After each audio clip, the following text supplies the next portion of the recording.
The morning of September 19, 1944.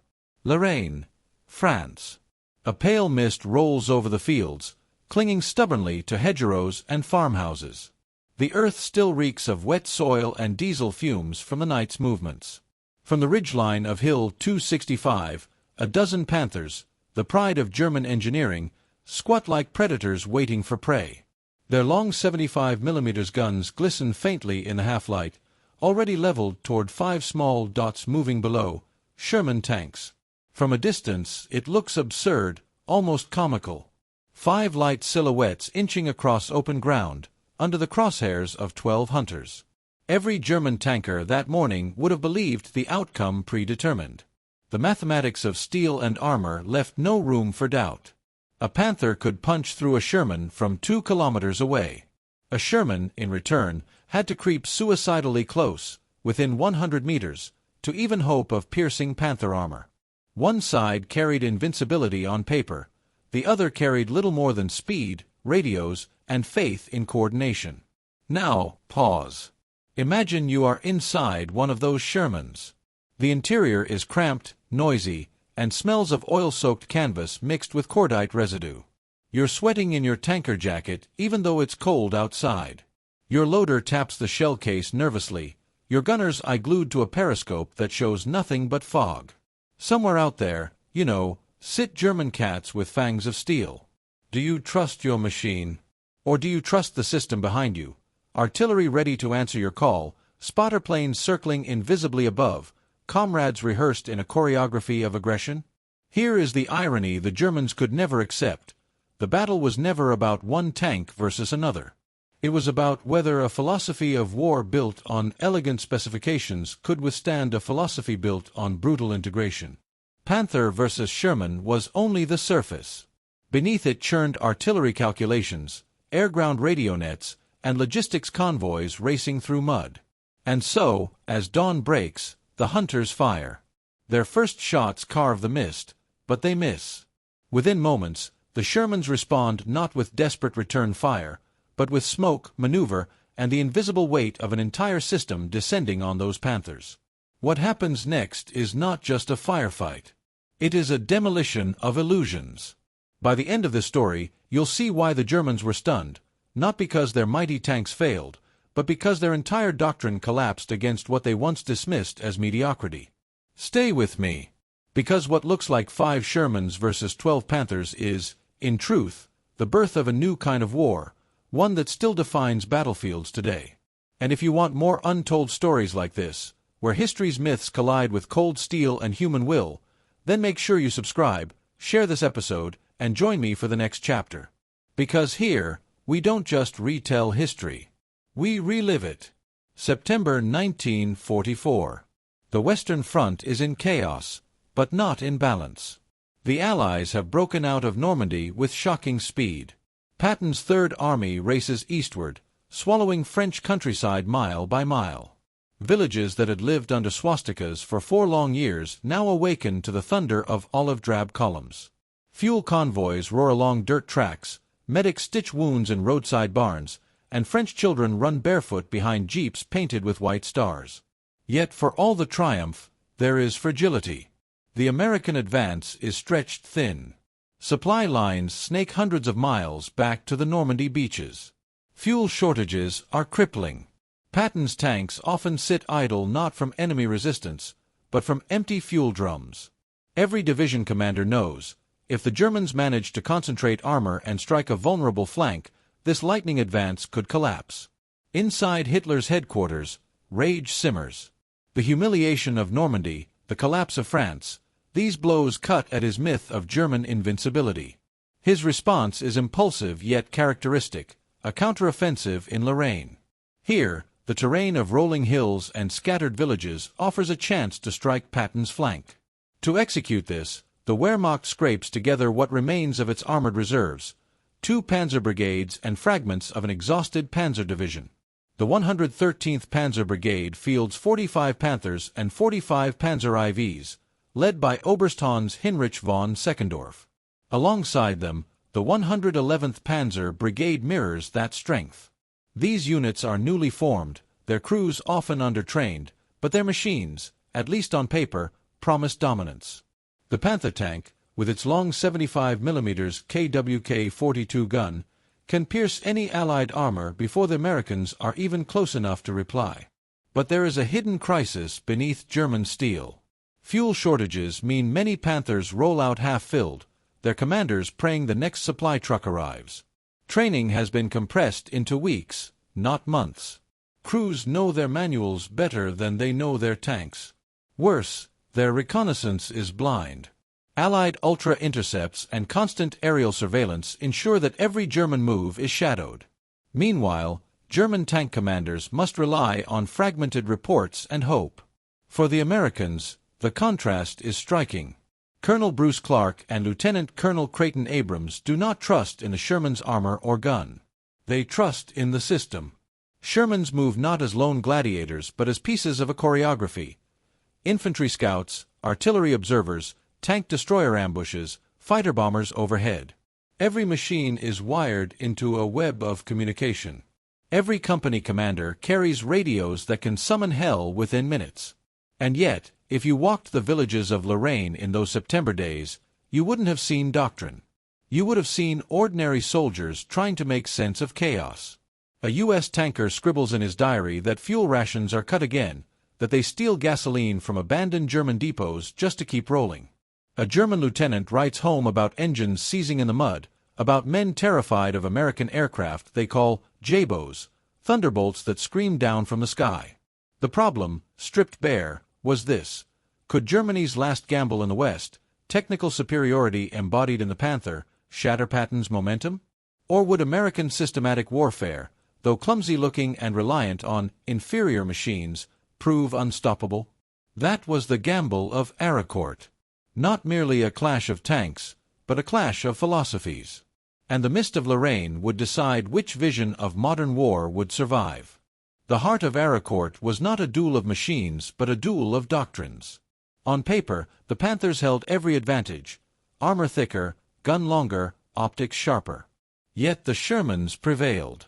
The central question, then, is simple but brutal. Why did technical superiority collapse before systematic integration? To answer, we must step inside the numbers. The Panther's frontal armor, angled at 55 degrees, gave an effective thickness of about 140 millimeters. No Sherman gun in Lorraine could reliably punch through that at standard ranges. Its KWK-42L/70 cannon spat shells at 1,000 meters per second, capable of penetrating Allied armor at over a kilometer. Against that, the Sherman's 75mm M3 seemed laughable, about 88 millimeters penetration at 500 meters, dropping to futility beyond. Even the later 76mm guns barely closed the gap. But warfare is not a shooting range. Combat is movement, friction, weather, and human reaction time. Here, the Sherman carried hidden strengths. Consider the turret. Hydraulic traverse allowed a 360 degrees rotation in 15 seconds. A Panther's hand-cranked system needed a full minute. In close quarters, that gap was fatal. Picture two duelists. One can turn his revolver instantly, the other must wind a crank. Which survives the corner ambush? Another detail: reload drills. American crews practiced until 4 seconds became their rhythm. German crews, drilled for deliberate long-range gunnery, took longer. Multiply that difference by 3 or 4 Shermans firing in concert, and suddenly the weaker gun delivers more steel on target before the Panther can answer. Mobility told its own story. A Panther weighed 45 tons, its transmission inherited from lighter designs and prone to failure. Cross-country, it burned 2.5 gallons per mile, leaving it thirsty and sluggish. The Sherman, lighter at 33 tons, was mechanically forgiving. Its tracks could be tensioned in minutes. Its engine could be swapped in 4 hours. Maintenance crews turned repair into a production line. Track, 1 hour, engine, 4, transmission, 6. Compare the two Panthers abandoned in mud, immobilized not by enemy fire but by frozen sludge jamming their complex interleaved wheels. Now fold logistics into the equation. An American armored division could expect 90% readiness thanks to standardized parts and the Red Ball Express trucking 12,000 tons of supplies daily. German brigades at Arracourt often fought at 50% strength before the first shot. Their tanks waited in woods for fuel that never came, their ammunition columns bombed from the air. Superior steel matters little when it cannot move or shoot. Communications widened the gulf. Every Sherman carried 2 radios, the SCR-528 for tank-to-tank voice nets, and the SCR-506 linking to artillery or higher command. These FM sets resisted interference and allowed near-instant calls for fire. A Panther, by contrast, often relied on a single Fu-5 radio with a range of scarcely 2 miles. When German command tanks fell, easy targets, subordinate units stumbled blind. Imagine trying to fight chess when half your pieces cannot hear your orders. And then there was the philosophy of training.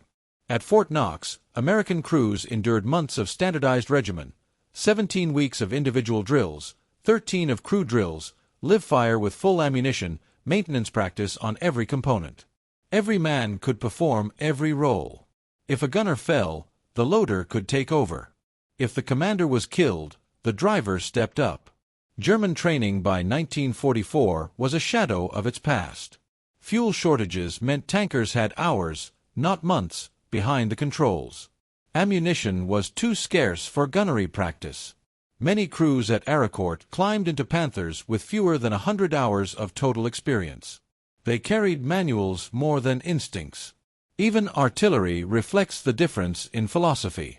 The U.S. perfected time-on-target missions, shells from multiple batteries calculated to arrive simultaneously, saturating a grid square without warning. At Arracourt, 12 batteries, 144 guns, opened fire in unison, destroying Panthers before Shermans even appeared. German doctrine still treated artillery as scarce, centrally controlled, and rarely integrated with armor. Their crews were stunned not only by the weight of American fire but by its precision. To put these contrasts in perspective, imagine a comparison narrated in numbers rather than charts. A Panther's gun, 1,000 meters per second muzzle velocity, deadly out to 2,000 meters. A Sherman's gun, under 600 meters per second, marginal past 500 meters. But then compare turret speed, 60 seconds versus 15. Maintenance turnaround, weeks versus days. Radio nets, one limited channel versus multiple overlapping. These are not minor quirks, they are systemic asymmetries. It is tempting to imagine that if the battlefield had been perfectly flat, visibility clear, ammunition abundant, the Panthers would have annihilated the Shermans. That is the what-if favored by German veterans after the war. Yet Arracourt was fought in mist, mud, villages, and forests. It was fought under skies owned by the 19th Tactical Air Command, where even a humble L-4 Grasshopper spotter could call down destruction. It was fought with Americans holding not just tanks, but artillery, air, logistics, and radios woven into a seamless fabric. The problem for Germany was not the Panther's design, formidable though it was. The problem was that the Panther fought as a lone duelist in a war that had become industrial choreography. The Americans treated each Sherman as a note in a symphony, coordinated to drown out the soloist no matter how perfect his tone. This, then, is the essence of Arracourt's lesson. In modern war, no weapon fights alone. And no technical edge can outlast a system that multiplies every modest strength and blunts every glaring weakness. The Germans brought predators to Lorraine. The Americans brought an ecosystem. Dawn broke on September 19, 1944, with a deceptive stillness. Lorraine's mist rolled across fields that had already known centuries of war, now waiting for its most mechanized slaughter. At 7:45, the 113th Panzer Brigade committed its first thrust. 12 Panthers crept into position atop Hill 265, their silhouettes hidden in the fog, their crews confident they had engineered the perfect ambush. From the German gunners' perspective, the math was impeccable. 5 American Shermans wandered across the open plain below, exposed, unaware, fragile. A Panther's cannon could rip through a Sherman's armor from twice the distance. The Germans believed the battle already won before the first round left their barrels. But battles are not equations. They are collisions of doctrines, nerves, and seconds. The first Panther fired, the round shrieked across the fog, missing. Before the gunner could reload, the Americans acted in unison. All 5 Shermans fired, not at the Panthers, but at the ground in front of them. The shells exploded into the soil, billowing dirt and dust into the air. In seconds, the battlefield was smothered in a man-made haze. A German officer later recalled in interrogation that he lost sight of the enemy almost at once, only the dust moved. What should have been a clean kill became confusion. Artillery observers, already tracking the Panthers, seized the moment. 12 American batteries unleashed their coordinated fire. High explosive shells rained down. 3 Panthers were destroyed outright, not by tanks but by invisible mathematics. American time-on-target barges, where shells from dozens of guns arrived simultaneously. Survivors found their optics cracked, their tracks damaged, their crews rattled. Then came the Shermans, no longer frontal silhouettes, but shadows darting through folds of terrain. American doctrine had rehearsed this dance. Suppress with artillery, blind with smoke, flank with speed. By 11:30, 8 of the 12 Panthers were smoking wrecks. The Shermans advanced unscathed, living proof that in close combat, speed and coordination could nullify armor thickness. One episode stands out. Captain William A. Dwight's platoon, moving near Leasy, blundered into 3 Panthers at just 600 yards. Sergeant Donald Decker, Dwight's gunner, later wrote, "We put 3 rounds into the first before his gun turned. The second we caught in the rear as he backed up. The third fired once, too high, before we burned him. 4 Panthers fell to his gun in minutes. That was not luck. That was training, drilled until instinct replaced calculation. 4 German crews, this was a nightmare. Their carefully plotted ambush unraveled into chaos, their supposed invincibility exposed. Panthers, which thrived at 1,500 meters, were being gutted at 500. Their turrets rotated too slowly, their gunnery procedures too deliberate. By the time they aligned sights, the Shermans had already fired 2, sometimes 3 rounds. From the analyst's eye, the engagement showed 3 critical truths. First, turret speed mattered more in Lorraine's close combat than muzzle velocity. Second, artillery integration was a force multiplier Germans simply did not possess.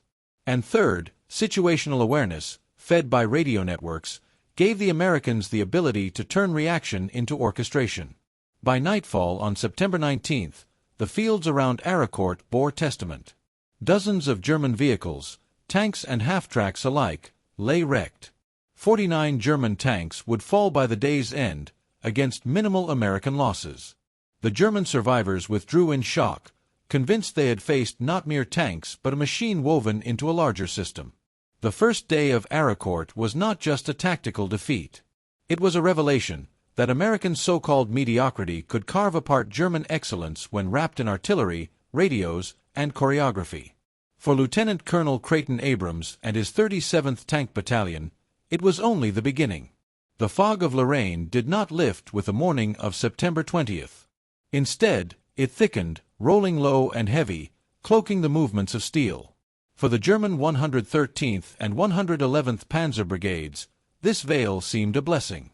Their doctrine, rooted in ambush and precision, thrived in concealment. For the Americans, it posed a test. Could their system of radios, artillery, and maneuver function blind? By 7:30, Oberst von Seckendorf personally led 40 Panthers and supporting infantry in a bold thrust.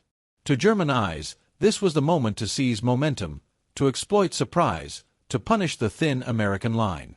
They advanced in tight formation, confident in numbers and firepower. The Shermans, scattered across hedgerows and low ridges, looked like easy prey. The first contacts were violent. American outposts were caught off guard, a handful of tank destroyers and infantry positions shredded under sudden fire. Yet even in confusion, the American system reacted. Within minutes, radio nets buzzed alive. Every battalion in the sector knew the German axes of advance. Forward observers, crouched in ditches with field glasses, transmitted grid coordinates. Artillery, pre-registered on every hill and crossroads, answered with a roar. The Germans pushed through, but it was like charging into a spider's web. Each step forward brought a new thread tightening around them. Shermans did not meet them head-on. Instead, they shifted, maneuvering into flanking arcs while artillery shells exploded overhead. The Panthers found themselves not in duels, but in a storm. It was on this day that Major Charles "Bazooka Charlie" Carpenter entered the legend of Arracourt. Flying a humble L-4 Grasshopper, essentially a Piper Cub observation plane, Carpenter strapped 6 bazookas to his wings. Spotting German armor, he swooped low, firing rockets directly into tanks. He later joked to Stars and Stripes, "They saw me coming and began to dodge." It's hard to hit a tank doing 60 across a field. Hardly elegant, but psychologically devastating, German crews now feared even tiny planes circling overhead. The results of September 20th were catastrophic for the Germans. Dozens of their tanks bogged down in fog, pummeled by artillery, harassed from the air, and finally flanked by Shermans darting from concealed terrain. By dusk, the offensive momentum was gone. American losses were modest, German brigades staggered, bleeding officers and machines. The following day, September 21st, brought the battle's most decisive psychological blow. The morning began with renewed German attacks, though now reduced in strength. Panthers pushed toward the villages of Juvilliers and Bézange-la-Petite. The mist shielded their movements, but it also robbed them of their prized advantage, long-range gunnery. Shermans and M18 Hellcats lurked in low ground, hidden until the Germans were nearly on top of them.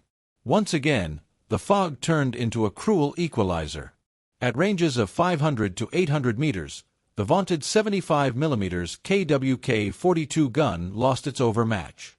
Shermans, firing fast and flanking hard, tore into German sides.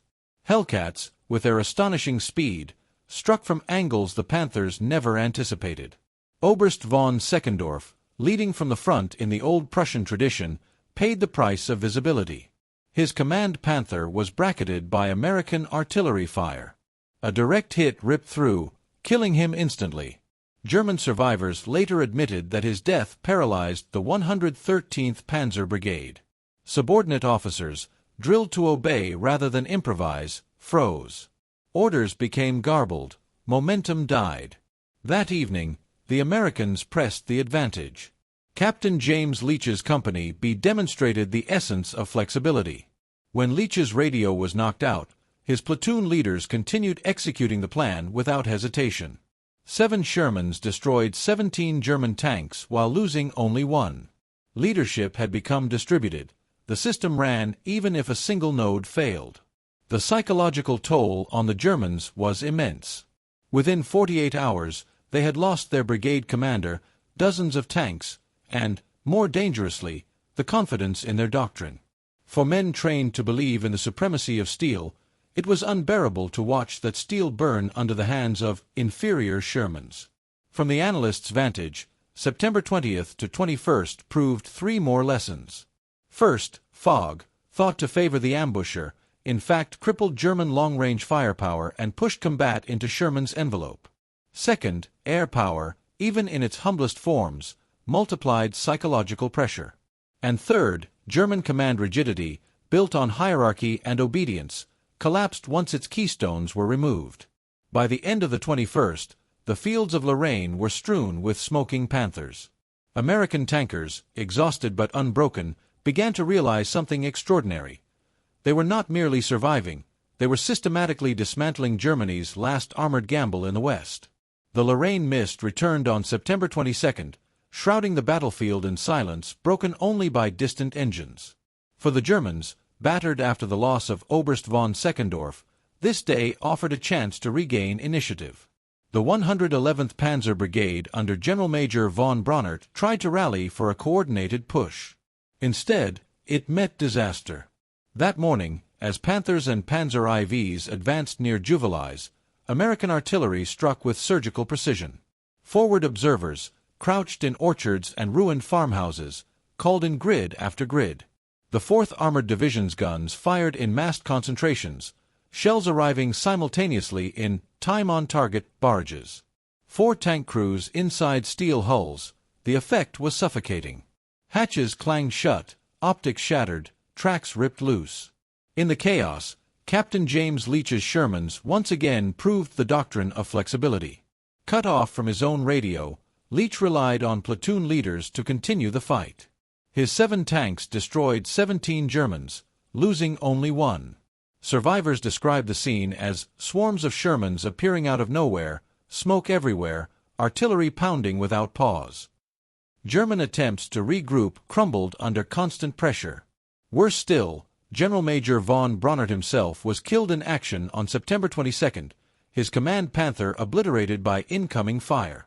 Within 48 hours, both German brigade commanders lay dead.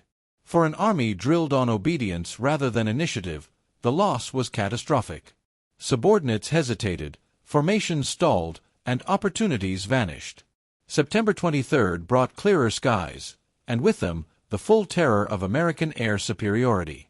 The 19th Tactical Air Command unleashed waves of P-47 Thunderbolts. Pilots dove low, unleashing 500-pound bombs and 5-inch rockets onto German columns. Shermans on the ground coordinated with forward air controllers riding in tanks, using colored panels and smoke to mark friendly positions. Within minutes of encountering resistance, American commanders could call in aircraft like artillery in the sky. German accounts captured after the battle described the sheer helplessness. A Panther's 16 mm roof armor, more than enough against shrapnel, offered no protection from rockets striking directly. Even near misses jammed turrets and concussed crews. Tank commanders, who often fought with hatches open for visibility, were shredded by airbursts. The Luftwaffe was absent. German formations moved only under cloud cover or darkness. The climax of this phase came on September 25 near Juvillies. Captain Spencer's Company C faced 30 German tanks with just 7 Shermans. It should have been annihilation. Instead, Spencer executed a tactical masterpiece. He positioned his Shermans in hull-down positions behind a ridge, exposing only turrets. As the Germans advanced, he ordered smoke rounds from artillery, blinding enemy optics. His tanks opened fire not to kill, but to channel the German formation, forcing it into a narrow corridor. Meanwhile, 3 Shermans maneuvered unseen through a valley. When they emerged on the German flank, the effect was devastating. At point-blank range, within 300 yards, they poured fire into Panther sides and rears. 8 German tanks were destroyed in 3 minutes. The formation collapsed in confusion, blinded by smoke, attacked from 2 directions. By battle's end, 17 German tanks were destroyed, 8 more crippled.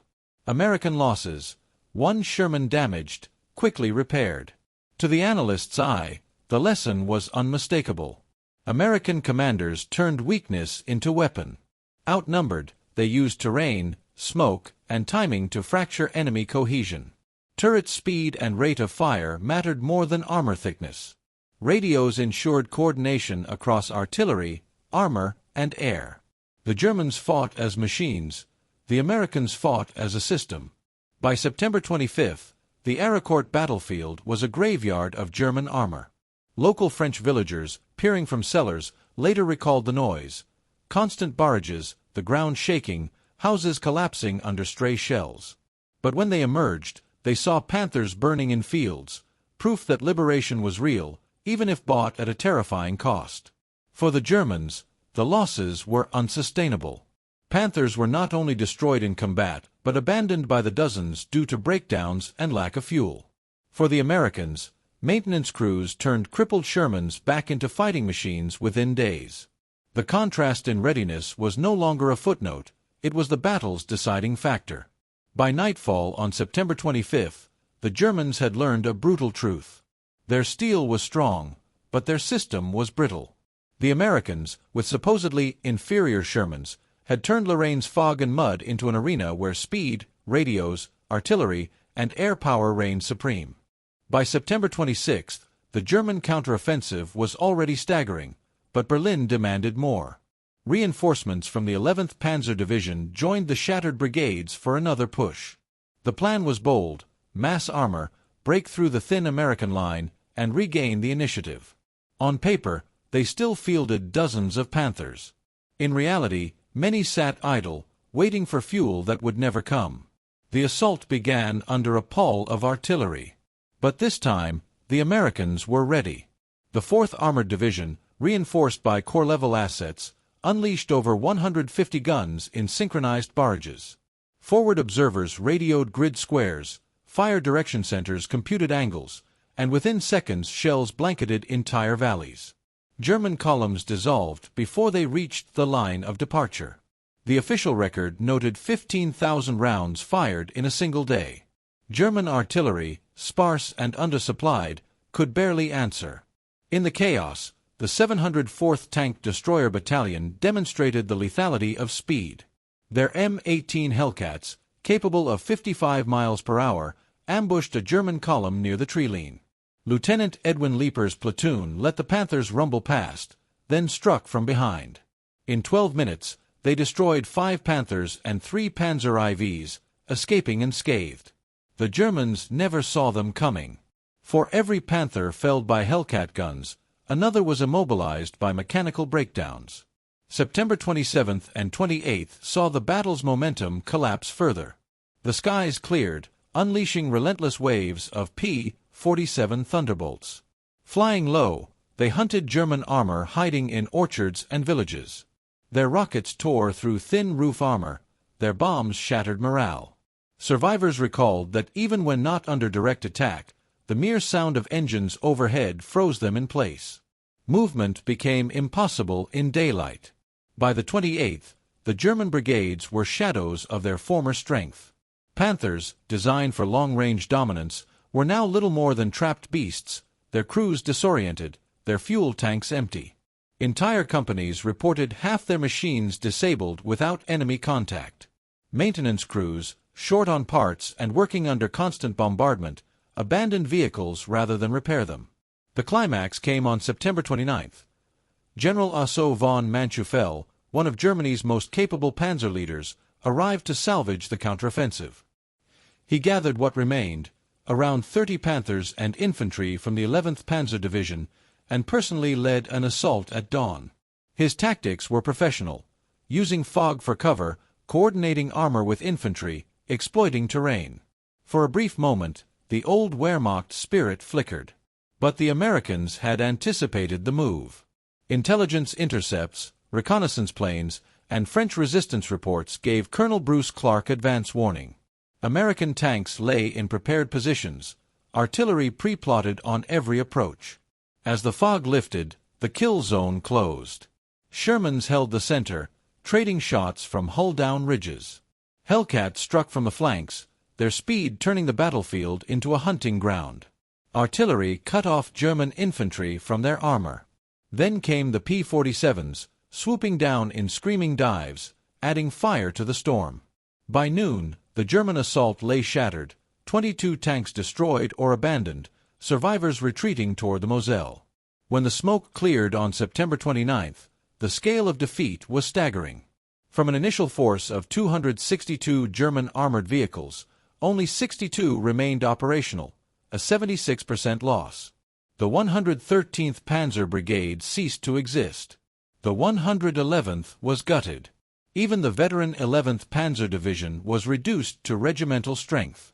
American losses for the entire Arracourt battle stood at 48 tanks, many repaired and returned to service.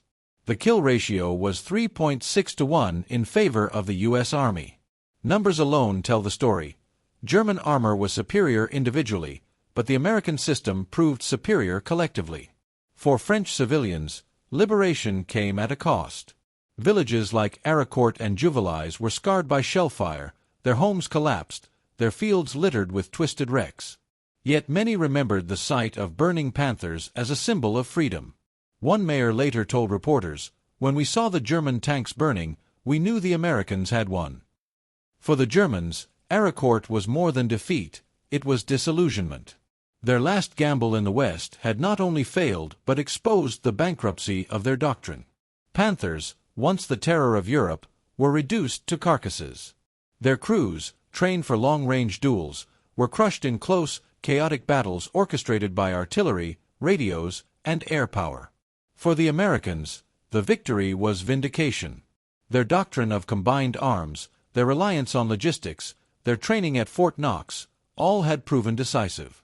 Arracourt showed that wars were no longer won by dueling champions, but by systems that could sustain, adapt, and overwhelm. By the end of September 1944, the fields of Lorraine told the truth in blackened steel. The future of warfare belonged not to the Panther, but to the system that defeated it. The wreck-strewn fields of Lorraine invite a cruel comparison. On one side, the German Panther, sleek, deadly, armored to deflect anything the enemy could throw at it. On the other, the American Sherman, derided even by its crews as undergunned, vulnerable, and ordinary. Yet Arracourt ended with Panthers in flames and Shermans rolling forward. At the heart lies a paradox. German engineers had built the perfect duelist. With 80 millimeters of frontal armor sloped at 55 degrees, a Panther could shrug off American shells at long range. Its 75 millimeters KWK-42 gun, firing at 1,000 meters per second, could pierce Allied armor before a Sherman even dreamed of closing. But war in Lorraine was not a duel. It was fog, mud, villages, artillery grids, and radio nets. The Sherman, mocked as Ronson for its tendency to ignite, hid virtues in plain sight. Its lighter 33-ton frame meant easier maintenance and better cross-country reliability. Its hydraulic turret traverse turned in 15 seconds, while a Panther's crew cranked by hand for a minute. In close combat, the kind dictated by Lorraine's terrain and mist, speed of rotation mattered more than thickness of armor. Let us line the numbers side by side, not as a sterile table but as an analyst would weigh them in context. A Panther's gun could kill at 2,000 meters. In Lorraine's fog, visibility rarely exceeded 800. Advantage: nullified. A Sherman's armor could be penetrated at almost any range. But Shermans fought as packs, flanking and overwhelming. Advantage: redistributed. A Panther consumed 2.5 gallons of fuel per mile, immobilized if convoys failed. A Sherman could run leaner and be repaired in hours. Advantage: sustainable. The greater contrast was philosophical. German doctrine glorified the tank duel, precision at range, the single perfect shot. Training focused on gunnery, tables, and ambush geometry. American doctrine dismissed the duel entirely. At Fort Knox, Colonel Bruce Clark's manuals emphasized speed, coordination, and aggression. Shermans drilled to fire on the move, to call artillery without hesitation, to maneuver for side shots rather than challenge front armor. Arracourt revealed the consequences of these divergent mindsets. German crews, green from rushed training, clung to procedure. Identify, calculate, relay, fire, steps that consumed precious seconds. American crews, drilled until instinctive, loaded and fired in 4 seconds flat. In the fog, instinct beat calculation. The systemic gaps widened with each layer. Logistics turned the Sherman into an ever-present foe. The Red Ball Express delivered 12,000 tons daily, while German convoys disintegrated under Allied air power. Radios gave Shermans instant awareness, while Panthers often fought blind once their command tanks fell. Artillery integration multiplied American firepower. German guns sputtered, short of shells. Even medical support had an impact. U.S. tankers fought more aggressively, knowing evacuation and surgery were within reach. German crews, aware that wounds likely meant death or capture, fought cautiously. The Germans' greatest error was not technical, it was conceptual. They assumed that superior machines equaled superior outcomes. But as September 1944 proved, machines isolated from systems are fragile. A Panther without fuel is scrap metal. A Panther without infantry or artillery support is prey. A Panther without air cover is a target waiting for rockets. American mediocrity triumphed because it was not mediocrity at all. It was systemic resilience. Every Sherman on the battlefield was backed by an ecosystem. Maintenance platoons ready to swap engines in 4 hours, artillery batteries primed for instant barrages, air controllers ready to vector thunderbolts. German technical excellence was impressive, but brittle. When stressed, it snapped. The irony is sharp. Had the Germans abandoned their obsession with perfection and embraced reliability, perhaps the Panther would have been less vulnerable. Had they trained commanders for initiative rather than obedience, the deaths of von Seckendorf and von Braunert would not have paralyzed brigades. Had they built doctrine for combined arms rather than tank duels, Arracourt might have unfolded differently. Instead, their mistakes compounded. They attacked blind, under fog that negated their guns. They advanced without reconnaissance, into artillery grids already plotted. They treated air power as an afterthought, while Americans wielded it as a scalpel. They fielded magnificent tanks, but in a war that no longer respected magnificence. By the close of September, the Panther had been exposed as a flawed savior. Not because its gun or armor failed, but because the doctrine and system around it had collapsed. In Lorraine, German illusions met American integration, and the illusions burned. The smoke over Lorraine lingered long after the last gun fell silent. Between September 18 and 29, 1944, the Germans had lost more than 200 armored vehicles, Panthers, Panzer IVs, and assault guns alike. What had begun as Hitler's gamble to restore prestige ended in humiliation. For the Wehrmacht, Arracourt was not merely a defeat. It was a revelation of weakness. Strategically, the failure had immediate consequences. The German counteroffensive collapsed before it could threaten Patton's flank. Instead of halting the Third Army's momentum, the brigades bled out their strength in futile assaults. With the Eastern Front collapsing under Soviet hammer blows and the Western Allies pushing toward the German border, there was no reserve left to replace these losses. Arracourt marked one of the last occasions Germany could attempt armored maneuver on the Western Front. After September 1944, it would retreat, not advance. For the Americans, the victory provided validation.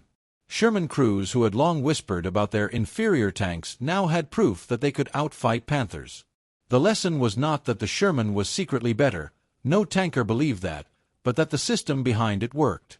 Combined arms, logistics, air power, and flexible command had prevailed. It gave U.S. soldiers confidence not only in their machines, but in their doctrine. The after-action reports became gold for military schools. At Fort Knox, instructors dissected the battle in detail: turret traverse speeds, artillery response times, radio net integration. Lieutenant Colonel Creighton Abrams' leadership became a case study in aggressive maneuver. His belief that tanks were not dueling knights but instruments in a system echoed in every classroom. Abrams would later rise to Chief of Staff of the U.S. Army, and his experience at Arracourt shaped the very design philosophy of the tank that now bears his name. The M1 Abrams, introduced in the Cold War, carried lessons from Lorraine: reliability over complexity, crew survivability over sheer armor thickness, integration with networks over isolated power. For the Germans, the soul-searching was harsher. Post-war interrogations revealed bitterness. Survivors admitted they had been unprepared for the sheer integration of American forces. General Otto von Manschufel, one of Germany's most respected panzer commanders, described Arracourt as proof of doctrine's bankruptcy. The Americans, he admitted, industrialized war. They had turned combat into a production process, every tank part standardized, every shell delivered on schedule, every battalion connected by radio. Against this, German brilliance at the level of the individual machine meant little. Civilian impact was also profound. Lorraine villages like Arracourt, Juvilliers, and Bézange-la-Petite were left scarred. Houses collapsed under artillery barrages. Fields were churned into tank graveyards. French civilians who had endured 4 years of occupation suddenly found themselves amid a storm of steel. Yet many later recalled that the sight of burning German tanks outweighed the suffering. Liberation had a price, but it was worth paying. Resistance networks that had guided American units during the battle gained recognition, their role vindicated by the outcome. The psychological dimension cannot be overlooked. For American crews, the battle proved that survival was possible, even against Panthers. Diaries record tankers writing of newfound confidence: "We can beat them. Not because of our guns, but because we never fight alone." For German tankers, the lesson was darker. Accounts tell of men hiding from aircraft during daylight, of engines frozen by mud, of commanders paralyzed by fear of artillery. The myth of invincible German armor died in Lorraine's fog. In the broader arc of the war, Arracourt symbolized a shift. The German way of war, built on elite formations, precision, and technical superiority, could no longer stand against massed, integrated systems. The American way, often mocked as crude, proved scalable and sustainable. By industrializing combat, in supply, in training, in doctrine, the U.S. showed that democracies could outfight authoritarian militarism not by copying it, but by overwhelming it. The echoes carried into the Cold War. NATO doctrine explicitly drew lessons from Arracourt. Facing the possibility of Soviet tank armies flooding through Central Europe, planners emphasized the same tools: artillery massed by computer, aircraft integrated with ground units, flexible command that survived officer casualties, and above all, logistics that kept the system alive. The Sherman may have been replaced by Pershings and Pattons, but the philosophy of Arracourt endured. Even the Soviets studied the battle. While they built ever heavier tanks like the IS-3, they noted the American ability to integrate multiple arms. In some ways, the confrontation of doctrines at Arracourt prefigured the larger contest of the Cold War: Soviet emphasis on heavy steel versus American emphasis on systems and networks. For historians, Arracourt stands as a turning point. It shattered the myth that better machines automatically win wars. It forced recognition that maintenance crews, truck drivers, and radio operators could matter as much as tank gunners. It proved that courage alone was insufficient without coordination, and that doctrine mattered more than steel. For the soldiers who fought, however, it was more visceral. Tank crews crawled from burning vehicles, medics worked frantically under shell fire, French villagers dug survivors from rubble. Victory was measured not in ratios, but in human survival. Yet the lesson they carried was clear: a Sherman might not outshoot a Panther, but it did not have to. It only had to outlast it, with an entire system at its back. By October 1944, the Wehrmacht's last armored gamble in the West had failed. Within 8 months, Germany would surrender. The seeds of that collapse were sown in places like Arracourt, where American steel, doctrine, and logistics proved that in modern war, integration beats isolation. The Panthers died as predators. The Shermans survived as parts of a machine. And history remembers the machine as the true victor. The Battle of Arracourt ended not with a dramatic duel of titans, but with fields littered in silent wrecks. Panthers lay blackened and broken, their long barrels twisted toward the sky. Shermans, scratched and scarred, still moved forward, proof that survival, not perfection, decides wars. From one angle, the lesson is brutally simple: numbers and logistics crushed quality. But that is only the surface. The deeper truth is that Arracourt revealed the future of modern war. Systems, not individual machines, carry the day. A Panther might outgun a Sherman, but a Sherman tied into artillery, aircraft, radios, and fuel convoys becomes more than a tank. It becomes a node in a network, part of a war machine too vast to break. As an analyst, I see Arracourt as the graveyard of illusions. The illusion that thicker armor and a longer gun guaranteed victory. The illusion that doctrine built on duels could withstand a doctrine built on integration. The illusion that a desperate counterattack could restore German prestige. Every illusion ended in smoke. As a reporter, I hear the human voices. The French mayor saying, "When we saw the German tanks burning, we knew the Americans had won." The American gunner, still shaking, recalling how his first shot punched through a Panther's side. The German tanker, captured and bewildered, confessing he had never imagined an enemy could coordinate so perfectly. These voices remind us, battles are not fought on paper, but in mud, fear, and fire. As a narrator, I step back and ask you, what do we learn here? That history rarely favors the perfect weapon. It favors the weapon that fits into a larger design, the soldier who trusts not in his own machine but in the system that surrounds him. Arracourt was not the victory of 5 Shermans over 12 Panthers. It was the victory of an ecosystem over an isolated predator.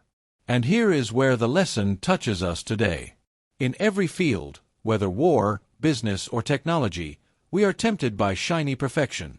But Arracourt whispers, the strongest survive not by standing alone, but by connecting, adapting, and sustaining. The Germans built champions. The Americans built a team. And the team won. If you followed this story all the way to the end, you now carry that lesson too. Wars are not won by heroes in single machines, but by systems that bind men, metal, and willpower together. And if you found yourself immersed in this journey, through the mist, through the clash of steel, through the burning wrecks of Lorraine, then stay with us. Subscribe to this channel, share this documentary with a friend, and join the next episode, where we dive into another forgotten clash that shaped the world. Because history is not just dates and numbers. It is living memory, cinematic drama, and hard lessons we still need. At Arracourt, 5 Shermans survived against dozens of Panthers. But the real survivor was the system that carried them. That system went on to end the war in Europe within 8 months. And if you want to understand the wars of the past, and the wars of the future, then you won't want to miss what comes next.